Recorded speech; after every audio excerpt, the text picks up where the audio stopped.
অসমৰ জনজাতিসকলৰ বৰ্ণময় লোকসংস্কৃতিসমূহৰ উপযুক্ত প্ৰচাৰ প্ৰসাৰ, অধ্যয়ন, সংৰক্ষণ, বিকাশ আৰু সমৃদ্ধি সাধনৰ বাবে অসম জনজাতি সাংস্কৃতিক মহাসভাই দ্বিতীয় ৰাজ্যিক জনজাতি সাংস্কৃতিক সমাৰোহ তিনিদিনীয়া কাৰ্যসূচীৰে যোৱা 20-21 আৰু 22 ফেব্ৰুৱাৰী 2026 তাৰিখে সফলভাৱে অনুষ্ঠিত কৰে।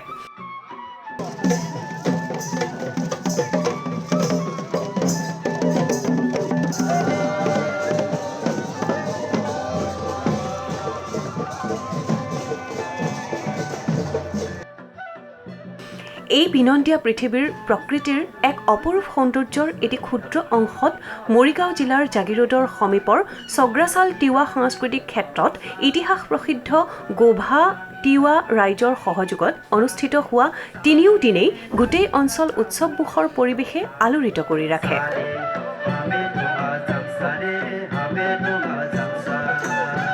অন্তিম দিনৰ কাৰ্যসূচী অনুসৰি পুৱাৰ ভাগত 12 ৰহণীয়া সাংস্কৃতিক শোভাযাত্ৰা উলিওৱা হয়। কাৰ্বি স্বায়ত্ত পৰিষদৰ কাৰ্যবাহী সদস্য ডামিনিক অফিং মাছলাই শোভাযাত্ৰা উদ্বোধন কৰি তেওঁৰ চমু ভাষণত এইদৰে কয়। সকলো জাতি জনগোষ্ঠীৰ শিল্পী দল ইয়াত আছে, তেখেতসকল সকলো লোকে মই ধন্যবাদ জ্ঞাপন কৰিছোঁ আৰু শুভেচ্ছা জনাইছোঁ আৰু এই আজিৰ এই সাংস্কৃতিক শোভাযাত্ৰা উদ্বোধন কৰা হ'ল বুলি মই ঘোষণা কৰোঁ।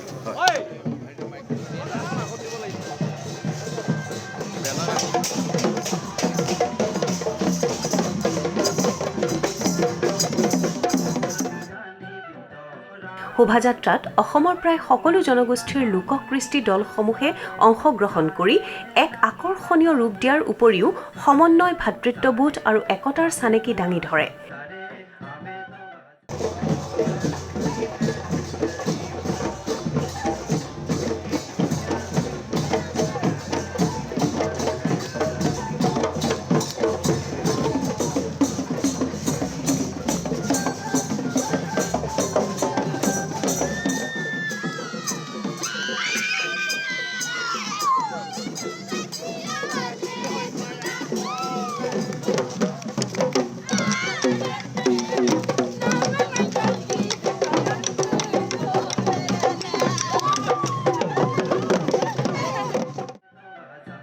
জনজাতিসকলক এই সমাৰোহৰ উদ্দেশ্য আৰু ভৱিষ্যত সম্পৰ্কে আদৰণি সমিতিৰ সম্পাদক জুৰসিং বৰদলৈয়ে এইদৰে কয়।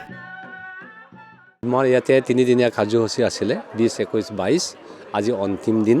বাকীকেইটা দিন সুন্দৰভাৱে অতিবাহিত হৈ গৈছে আৰু আজিও যি বৰ্ণাঢ্য সাংস্কৃতিক অনুষ্ঠান, এই অনুষ্ঠানটি সুন্দৰভাৱে ইতিমধ্যে সমাপ্ত হৈছে আৰু এই অনুষ্ঠানটি উন্মোচন কৰিলে কাৰ্বি স্বায়ত্ত পৰিষদৰ কাৰ্যবাহী সদস্য ডি অফিং মাছলাই ডাঙৰীয়া আৰু বিশিষ্ট সাংস্কৃতিবান লোকসকল ইয়াত উপস্থিত আছিলে। আৰু অসম জনজাতি সাংস্কৃতিক মহাসভাৰ মূল উদ্দেশ্যটোৱে হৈছে কি, অসমৰ জনজাতিসকলক সাংস্কৃতিকভাৱে ঐক্যবদ্ধ কৰা আৰু এই ঐক্যবদ্ধ কৰি পেলাই অসমৰ জনজাতিসকলক হেৰাই যাব ধৰা বা যিখিনি আছে সেইখিনি অক্ষত অৱস্থাত ৰখা, যেনে লোকবিশ্বাস, লোক পৰম্পৰা, লোকাচাৰ, দেখাচাৰ, লোক আভৰণ, লোকশিল্প, লোকনৃত্য দল, এইবিলাক যাতে ভৱিষ্যতে বিশ্বায়নৰ কবলত পৰি বা পশ্চিমীয়া যি সাংস্কৃতিক প্ৰভাৱ পৰি যাতে এইটো বিনষ্ট নহয়, তাৰ কাৰণে এইখিনি ঐক্যবদ্ধ কৰি জনজাতি লোকসকলখিনিক ঐক্যবদ্ধ কৰি এই দিশসমূহক যাতে সংৰক্ষণ কৰিব পাৰে, অদূৰভাৱে যাতে হেৰাই নাযায়, তাৰ কাৰণে তেওঁসকলৰ মুখ্য ভূমিকা গ্ৰহণ কৰিছে।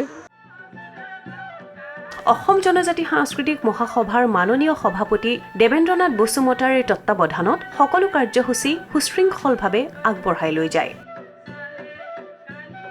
আৰম্ভণিতে আমন্ত্ৰিত অতিথি আৰু সভাৰ বিষয়ববীয়াসকলে বন্তি প্ৰজ্বলন কৰি মুকলি সভাৰ শুভাৰম্ভ কৰে। সাংস্কৃতিক অনুষ্ঠানৰ উদ্বোধক ডামিনিক অফিং মাছলাই তেওঁৰ চমু ভাষণত এইদৰে কয়। মই নিশ্চিত আৰু আশা কৰিব পাৰোঁ, আমাৰ এই অনুষ্ঠান যিহেতু সকলো অসমৰ জনজাতি সকল লগ লাগি পেলাই যিটো সাংস্কৃতিক মহাসভা আৰম্ভ হৈছে অসমত, নিশ্চয় এদিন এইটো আমাৰ জনজাতীয়সকলৰ এটা শক্তিশালী এটা মঞ্চ হ'ব। আমাৰ ইয়াত বিভিন্ন জনজাতিসকল আছে। আজি এই সাংস্কৃতিক মহাসভা যে আৰম্ভ কৰিছে, যিসকল জনজাতিসকলৰ মাজত নিজৰ নিজৰ ভাষাবিলাক লাহে লাহে হেৰাই যাবলৈ ধৰিছে, নাইকিয়া হৈ যাবলৈ ধৰিছে, সেইটো আকৌ পুনৰ ঘূৰাই লৈ আনিব এইটো মঞ্চই, উৎসাহিত কৰিব। ইয়াৰ পাছতেই অসমৰ বিভিন্ন জনজাতিসকলৰ তেওঁলোকৰ নিজ নিজ লোককৃষ্টি নৃত্য গীত মঞ্চত পৰিৱেশন কৰি দৰ্শক শ্ৰোতাক বৰ আমোদ দিয়ে।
অসম জনজাতি সাংস্কৃতিক মহাসভা মাত্ৰ ৩টা বছৰ হৈছে।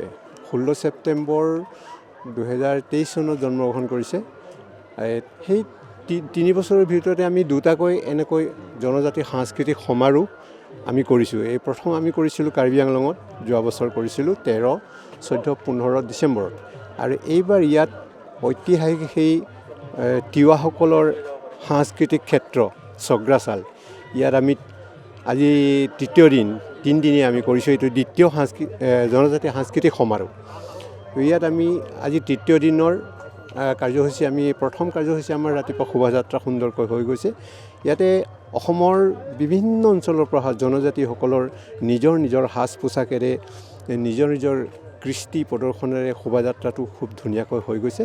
ইয়াৰ পিছত এতিয়া আমাৰ সাংস্কৃতিক অনুষ্ঠান আছে। ইয়াত এই সাংস্কৃতিক অনুষ্ঠানত আমাৰ জনজাতিসকলৰ নিজৰ নিজৰ বিভিন্ন ধৰণৰ নৃত্য তেওঁলোকে পৰিৱেশন কৰিব।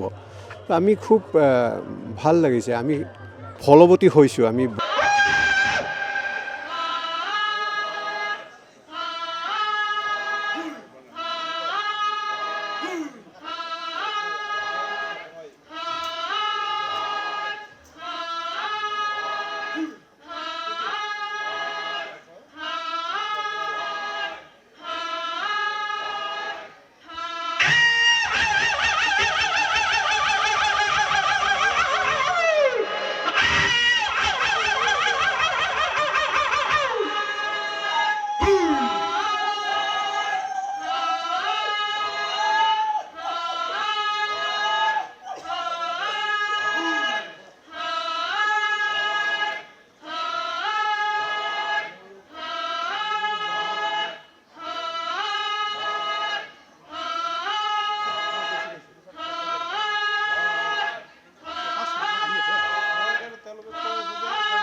অসম জনজাতি সাংস্কৃতিক মহাসভাৰ মুকলি মঞ্চত সাংস্কৃতিক মহাসভাৰ শীৰ্ষ গীতটি পৰিৱেশন কৰি অসমৰ সকলো জাতি জনগোষ্ঠীৰ সমন্বয়ৰ বাৰ্তা দিয়ে।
মৰিগাঁৱৰ তিৱা ৰাইজৰ বাহিৰে বাকী যিসকল আছে তেখেতসকলে বাৰু এই মাছলাই উপাধিটো কেতিয়াবা আগতে শুনিছিলেনে? আৰু যদি শুনিছিলে আপোনালোকে গম পাইছিলেনে যে এইটো মাছলাইটো কোন সমাজৰ ব্যক্তিয়ে এই উপাধিটো লিখে? কিন্তু তেখেতে আজি নিজেই ক'লে যে পাহাৰত বাস কৰা তিৱাসকলৰ মাজৰ ৰাইজে তেওঁলোকৰ গোত্ৰ অনুযায়ী এই মাছলাই উপাধিটো তেখেতসকলে ব্যৱহাৰ কৰে। 2024 চনৰ 13, 14, 15 ডিচেম্বৰ তাৰিখে আমি প্ৰথমবাৰৰ কাৰণে যেতিয়া first north east tribal cultural conference আমি আয়োজন কৰিছিলোঁ ডিফুৰ তাৰালাংচুত, সেই তাৰালাংচুত আমাৰ জনজাতি সাংস্কৃতিক সমাৰোহতো তেখেতে অতি ঘনিষ্ঠভাৱে, অতি সক্ৰিয়ভাৱে আমাৰ সৈতে জড়িত হৈ আছিল। বৰ ডাঙৰ কথা এইটো এটা। নিজৰ জাতিৰ কৃষ্টি সংস্কৃতিৰ লগতে সকলো জনজাতিৰ কৃষ্টি সংস্কৃতিৰ প্ৰতি তেখেতৰ যিটো আগ্ৰহ, যিটো শ্ৰদ্ধা, আৰু এই স্নেহ আৰু শ্ৰদ্ধাৰ কাৰণে তেখেতে তেতিয়া জড়িত হৈ আছিলে আৰু আজিও জড়িত হৈ আছে।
ভাল লাগিছে অসমৰ বিভিন্ন ধৰণৰ বাৰবৰণীয়া যি জনজাতি লোকসকল আছে তেখেতসকলক একত্ৰিত কৰি লৈ তেখেতসকলৰ ভাষা সংস্কৃতি সাহিত্যৰ বিষয়ে ইয়াত বিশেষভাৱে আলোচনা কৰা হৈছে গতিকে সেইটোৱে মানে বৰ আনন্দ পাইছোঁ আৰু কি আজি আপুনি এই গোটেই অসমত গোটেই জনগোষ্ঠীসকলৰ লোকসকল আহিছে তেওঁলোকৰ লোককৃষ্টিও প্ৰদৰ্শন কৰিছে আজি অসমবাসীক আপুনি কি বাৰ্তা দিব এই অনুষ্ঠানটোৰ জৰিয়তে এই অনুষ্ঠানটোৰ জৰিয়তে যিসকলে ধৰি লওক ৰেডিঅ' টিভি আদিত মানে এইটো মানে দেখিছে তেওঁলোকে নিশ্চয় ভাল পাব আৰু এটা ডাঙৰ সমন্বয় কথা ইয়াত মানে আহি পৰিছে আপোনাৰ অসমৰ সম্পৰ্কসমূহ জনজাতিয়ে মানে একেলগে থাকি একেলগে বহি একেলগে খাই মানে সমন্বয় বাৰ্তাকে বিশেষকৈ অসমৰ জনসাধাৰণক আমাৰ তৰফৰ পৰা দিয়া হৈছে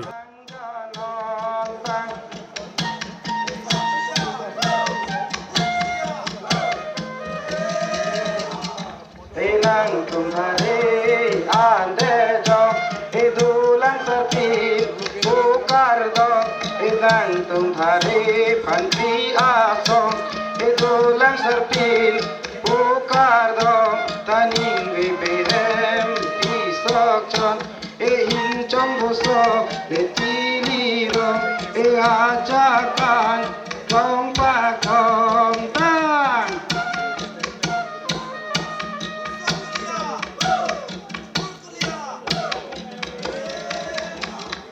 एनिंग बेहाचा আজি এই সমাৰোহত যিসকল আহিছে ইয়াতে এটা কথা প্ৰতীয়মান হৈছে যে নিশ্চিতভাৱে আমাৰ প্ৰত্যেকটো জনগোষ্ঠীৰে লোকবিশ্বাসবিলাক আছে লোকনৃত্যৰ দলবিলাক আছে লোক পৰম্পৰাবিলাক আছে বিশ্বায়নৰ যুগত বিভিন্ন আগ্ৰাসনৰ বলি হৈ সেইবিলাক আমি পাহৰি যাবলৈ আৰম্ভ কৰিছোঁ এই সন্ধিক্ষণত অসম জনজাতি সাংস্কৃতিক মহাসভাই জন্ম লাভ কৰি এনেকুৱা বহুমূলীয়া দিশবিলাকৰ জনজাতিসকলক ঐক্যবদ্ধ কৰি ইয়াক ধৰি ৰখাৰ যি প্ৰয়াস কৰিছে ই কিন্তু প্ৰশংসনীয় এটা পদক্ষেপ ইয়াত যথেষ্ট সংখ্যক বয়সস্থ সংস্কৃতিবান ব্যক্তিসকল আছে এই বয়সস্থ সংস্কৃতিবান ব্যক্তিসকলে এটা আদৰ্শ ইতিমধ্যে আমাৰ যুৱক চামৰ মাজত আমি এইটো মেছেজ হিচাপে প্ৰেৰণ কৰিছোঁ যে এনেকুৱা সংস্কৃতিবান কি কয় বয়সস্থ লোকসকলে ৰাতি দিনে থাকি ইয়াত নিজৰ জাতিটোৰ হকে কাম কৰিবলৈ আগবাঢ়িছে নিশ্চিতভাৱে নতুন যুৱক চামে এই ক্ষেত্ৰত গুৰুত্বপূৰ্ণ এটা ভূমিকা গ্ৰহণ কৰিব লাগে কাৰণ ইয়াত যথেষ্ট সংখ্যক আমাৰ থিয় যুৱকসকলে শিক্ষিত যুৱকসকলে আহিছে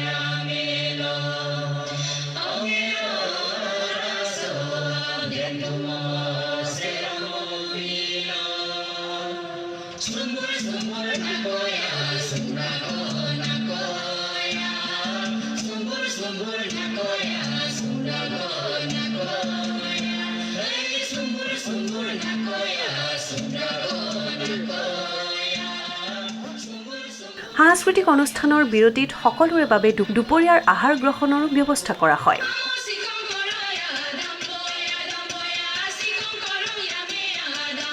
মাননীয় সভাপতি দেৱেন্দ্ৰনাথ বসুমতাৰীয়ে সঞ্চালনা কৰা মুকলি সভাখনত মুখ্য অতিথি হিচাপে উপস্থিত থাকে অসম বিধানসভাৰ মাননীয় অধ্যক্ষ বিশ্বজিৎ দৈমাৰী মঞ্চত তেখেতৰ সাৱলীল ভাষণত অসমৰ জনজাতিসকলৰ স্বকীয় লোক সংস্কৃতিৰ লগতে অতীজৰে পৰা চলি অহা পৰম্পৰাগত খাদ্যাভাসৰ ওপৰত সকলোৰে মন চুই যোৱা ভাষণ আগবঢ়ায় জনজাতিয়ে গোটেই ভাৰতবৰ্ষ এই ভাৰতৰ সভ্যতা সংস্কৃতি আমাৰ সমাজৰ ৰীতি নীতি ধৰ্ম পালন সব ধৰি ৰাখিছে ভাৰতত জনজাতিৰ বাদে অন্য বিলাকৰ তাত আসল বস্তুটো বিচাৰি নাপায় সমাজৰ কোনো ৰীতি নীতিক পালন কৰাৰ ক্ষেত্ৰত আমাৰ গাঁৱৰ মানুহে কেতিয়াও আমনি নালাগে। যদি পূজা কৰিব লাগে ৰাতিপুৱা উঠি সন্ধিয়ালৈকে পথাৰত থাকি পূজা পাঠ কৰি থাকিব লাগে, পুৰা কৰিহে ঘৰত ঘূৰি আহিব। জাতিৰ ভাষা, কলা, সংস্কৃতি আজিলৈকেতো জীয়াই থাকিল।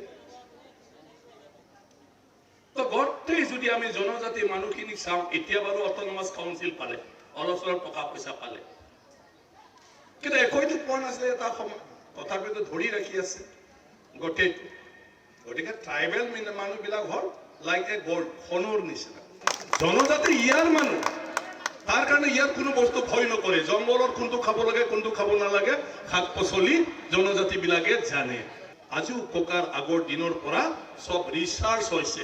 এইবিলাক খাই খাই বহুত মৰিছে আগত, যেতিয়া মৰিছে সেইটো বাদ দিছে, যিটো মৰা নাই সেইটো খাই আহিছে। সেইকাৰণে বৰ্তমানৰ জনজাতিসকলে কোনটো খাব পাৰে কোনটো খাব নোৱাৰে সেইটো পুৰা জানে। আমি জানো ইয়াৰ মাটিৰ মানুহ, গতিকে সেই মাটিত কি কিটো খাৱা যায় কি কিটো খাৱা নাযায় এইটো চব জানে কাৰণে টেকুৰা টেকুৰা একো নেৰে। এৰে জানো কোনোবা এৰে ওপৰত বহাকেইটা একো নেৰে। কিয় নেৰে আমি জানো, এইটো ডেঞ্জাৰ নহয়। এটা এৰি পলুবিলাক যে আজিকালি ভাজি কৰি দিয়ে, মানুহ ভয়ে কৰে, ঠেঙো আছে কিবা কিবিও আছে। আমি চাওঁ নেকি? আমাৰ একো ডেঞ্জাৰ আমি দেখাই নাপাওঁ এইবিলাক। আমি দেখা পাওঁ জানো? এইবিলাক আমি একো দেখাই নাপাওঁ এই বস্তুটো। কাৰণ কিয়? আমি জানো সেইটো খোৱা বস্তু হয়। মঞ্চত মাননীয় অধ্যক্ষ বিশ্বজিৎ দৈমাৰীক বিশেষ সম্বৰ্ধনাও জনোৱা হয়। ধন্যবাদ। এটা দুয়োগৰাকী এই মঞ্চতেই আমন্ত্ৰিত অতিথি আৰু মহাসভাৰ বিষয়ববীয়াসকলৰ দ্বাৰা গোভা স্মৃতি গ্ৰন্থখন উন্মোচন কৰা হয়। গোভা স্মৃতি গ্ৰন্থৰ সম্পাদকগৰাকীয়ে তেওঁৰ অনুভৱ ব্যক্ত কৰি এইদৰে কয়।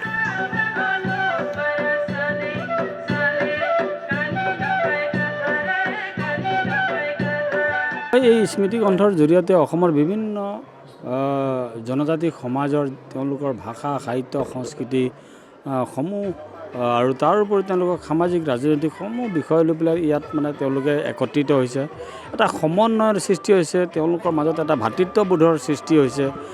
তেওঁলোকে তেওঁলোকৰ নিজা সংস্কৃতিৰ মানে মানে উত্তৰণৰ ক্ষেত্ৰত তেওঁলোকে যথেষ্ট কাম কৰি আহিছে। আৰু আজি এই গোভা স্মৃতিগ্ৰন্থৰ জৰিয়তে এইবোৰেই প্ৰতিফলিত হৈছে যিবিলাক নেকি তেওঁলোকৰ ভাষা, সাহিত্য, সংস্কৃতিৰ বিকাশ হোৱাৰ ক্ষেত্ৰত এই সমূহ তেওঁলোকৰ সাজ পোছাক, খাদ্য, তেওঁলোকৰ মানে বিবাহ পদ্ধতি ইত্যাদি ইত্যাদি বিভিন্ন বিষয় লৈ পেলাই ইয়াত প্ৰতিফলিত হৈছে। এই অনুষ্ঠানৰ বাকৰিতে বিভিন্ন খাদ্যমেলা আৰু বস্ত্ৰমেলাৰো সমাহাৰ দেখিবলৈ পোৱা যায়।